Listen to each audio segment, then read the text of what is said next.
मिसळची quality एक number आहे. आम्ही दर संडेला गावाला याचा निधी मिसळ खायला थांबतो. उत्कृष्ट अशी चव आहे मिसळची.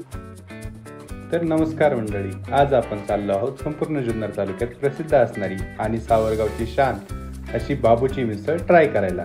बाबूच्या मिसळचे मिसळप्रेमींमध्ये एक वेगळं स्थान आहे. इथल्या मिसळची झणझणीत चव आज आपण घेणार आहोत.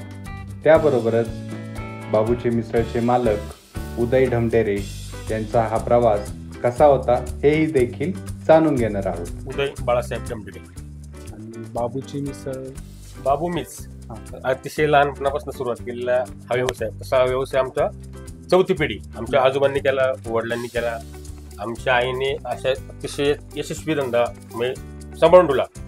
त्यानंतर मी लहान असतानाच माझं बालपणच हॉटेलमध्ये गेलं जवळजवळ सगळं, आणि ते अशी गोडी लागली हॉटेलची तर मी 8वीतनंच शाळा सोडून दिली. माझं नाव बाबू. त्या टायमापासून बाबूचं हॉटेल इतकं लक्ष दिलं हॉटेल धंद्यामध्ये मी त्या टाइम तेव्हापासून आतापर्यंत 20 वर्ष सलग जवळजवळ का म्हणजे नावच होऊन गेलं ते.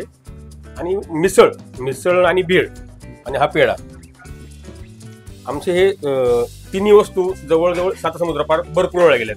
भरपूर वेळा तिकडचे कस्टमर सुद्धा आपल्याला आहेत. मुंबईचा पुण्याचा जर आला गावी माणूस तो मिसळ खाल्ल्याशिवाय आणि भेळ घेतल्याशिवाय जाऊच शकत नाही.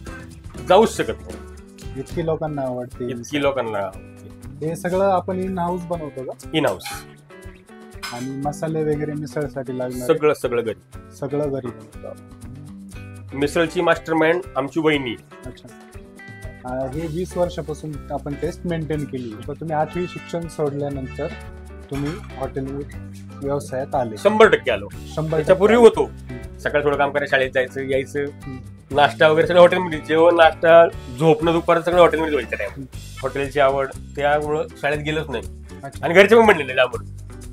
त्या टायमाला इतकी आवड होती हॉटेलची, मी सकाळी 5ला उठून हॉटेल व्हायचं. शिक्षण काय केलं की नाही? 8वी पास पण नाही, नापास पण नाही. म्हणजे अर्ध्यातच म्हणणं मला जायचं नाही, मला धंद्यावर थांबायचं. आणि घरचे तयार झाले ते पण म्हणले नाही जा म्हणून. त्याला माणूस पाहिजे होता हॉटेल थांबायला. अशी परिस्थिती होती.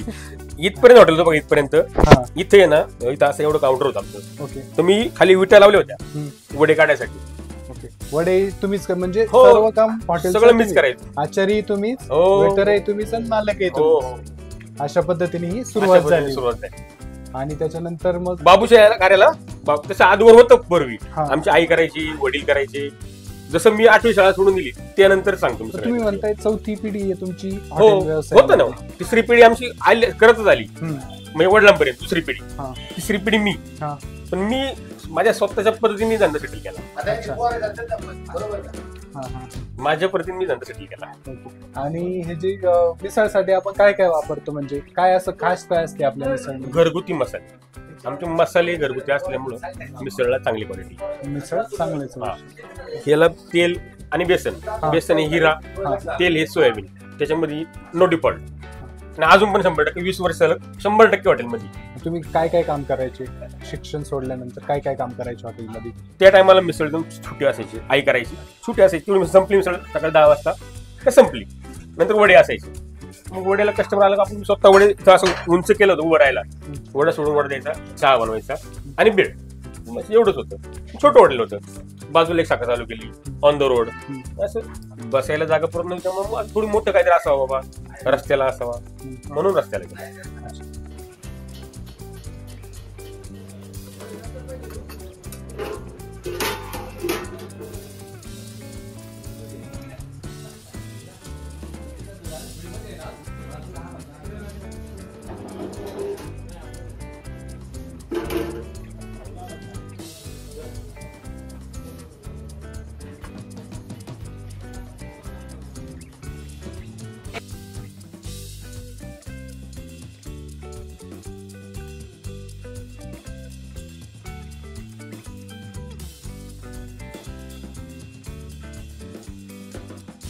मिसळची क्वालिटी एक नंबर आहे.